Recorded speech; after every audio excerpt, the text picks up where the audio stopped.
Hi, I'm Jen Williams. Welcome to my YouTube channel. We're going to be covering quite a few caravan renovations.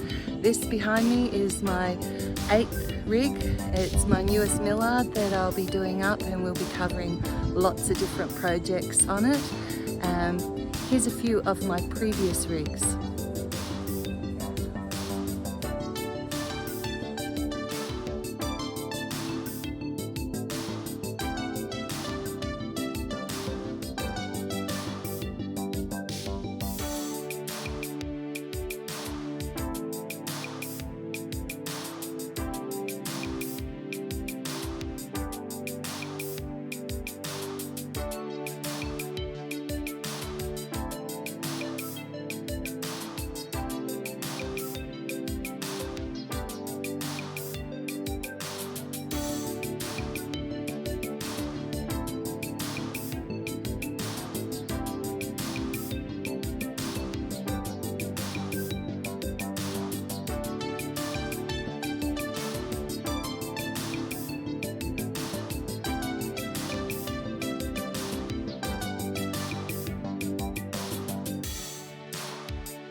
Here she is, the latest edition. She's my 1977 Millard. She's got quite a lot that needs doing.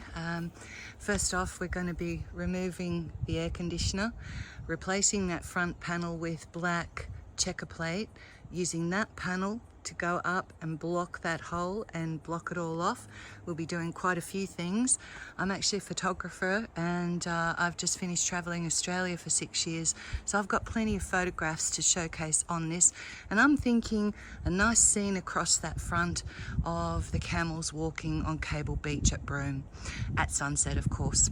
Now, windows wise, there's a few broken ones. I've counted about 3, but what I've done so far is I've just gone around and I have replaced all of the pop rivets to make sure that the windows open and close properly. But of course, all of the gussets, these are either missing or like this in very poor condition, very dried out and brittle, or they're cracked. And you can see the condition of the paint. Someone has painted it in not the correct paint. We've got lots of things like all of these brackets need replacing. They're all perished and no good, or like the water intake, no lid, so imagine what's in there. It's been sitting for 2 years, so anything could be possible. And then of course around the back, if we have a look, they've had a few smashed windows because that's the kind of level of repairs that has been done. So I really do have my work cut out for me. The roof is in pretty poor shape. Here's a couple of photos of when I got it. This is actually after I've gurneyed it, so it was in pretty bad state with black mold all over it when I got it. I have just finished replacing this whole panel up here.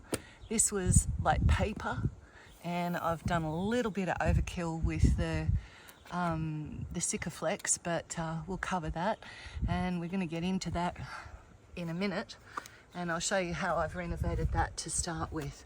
So we can see inside, it's got the original furniture, but it is going to be totally gutted. So let's have a sneak peek.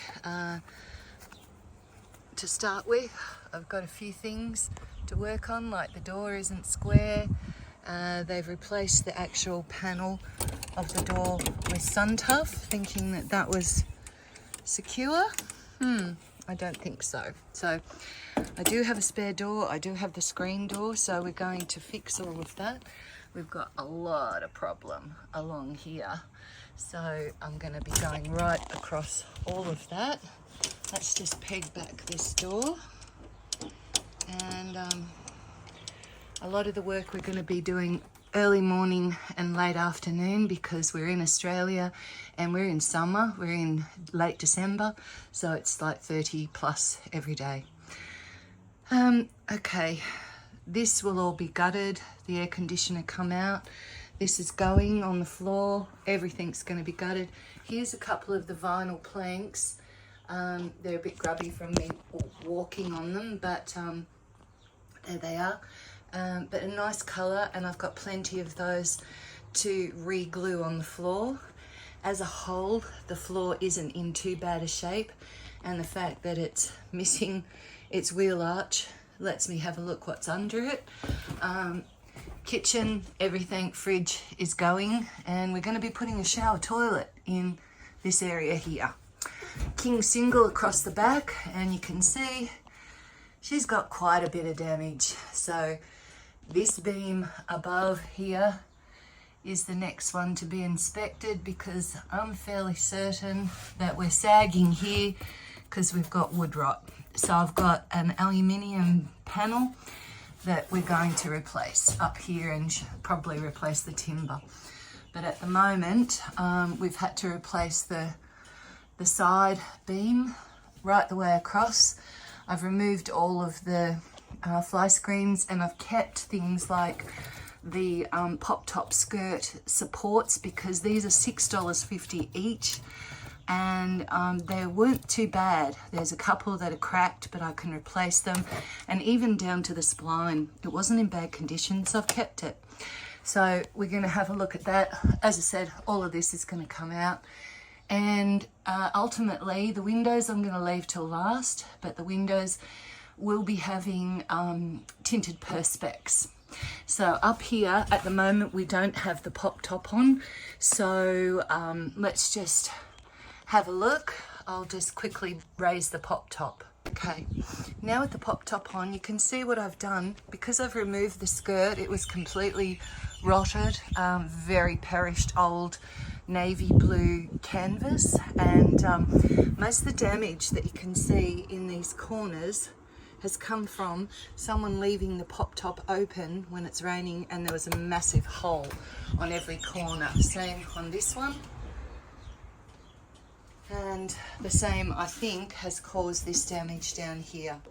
So all of this is going to be repaired. Did you see what I found in the wall? Just a little token of someone's, and I've heard this from other renovators, that they found even signatures and dates of people working on the van. So it's going to be interesting to see what I can find. While I had this beam that I've just replaced and replaced the corners, I have also insulated this rooftop, the pop top, with Australian wool. So a really good wool insulation. I've had to join it. I have used finger join Meranti, but couldn't get a piece long enough, so I've joined it like this on both sides. Again, in this corner, we had to bodgy up a bit of rotted timber, and so we fixed it all up and then just filled in some wood glue to just make sure that it was super secure. And yeah, getting back to these, if you put these on, I actually measured these. My gusset is, they call it a slip. The pop top slip is 460 millimeters in depth. So I measured these and asked the guy when I dropped it off to have it made. He gave me these offcuts and measured them. This prevents the roof from going up any higher. I think it's this one is at full stretch. Yeah, you can feel the tension on that one. So it stops it going full stretch. This roof will actually go up another 200 mils if you let it go its full strength, full stretch. And it's almost impossible to get down with one person. It requires two. And you do have your two lots of handles above, but yeah, it took two of us really pulling hard to get it down the first time when we let it go. So lots to explore here, lots to do, including all sorts of repairs, little holes that are easy fixed, but show me that the floor's not too bad. And actually let me have a look at the axle. We've got a Ford axle, 5-stud pattern, and although these tyres look good, they're not, they're old, they'll be cracked. And so I'm gonna buy, actually, they're so rusty, I'm gonna buy 3 new rims, one for the spare, and do 3 matching all-terrain tyres on them, just to be sure. This wall will need to come out, and this roof and the front one as well, they're going to come out, and we're going to insulate everywhere that we possibly can. We're going to insulate, try and keep this baby nice and cool for summer. Okay, so let's get on with that side repair, and I'm going to take you through the videos I've done previously and show you exactly how I replaced that side rail up there, because there were a few tips and tricks. The other thing I'll be covering in every video where I possibly can is I will be telling you what products I've used and what approximate cost, and that would be current in 222 in Australia. So you could always find that it's cheaper in America or dearer in China, I don't know, but it's going to be one of those things, because I couldn't find any YouTube videos of anybody replacing this, which obviously it's been done before, but couldn't find any. So I'm hoping this might help someone out there. Don't forget to subscribe, the button below, and there is a link down there to my website as well if you want to have a look at some beautiful interior photography that you can have printed with our links, and feature some photographic splashbacks or nice adornment of your caravan. All right, talk to you soon.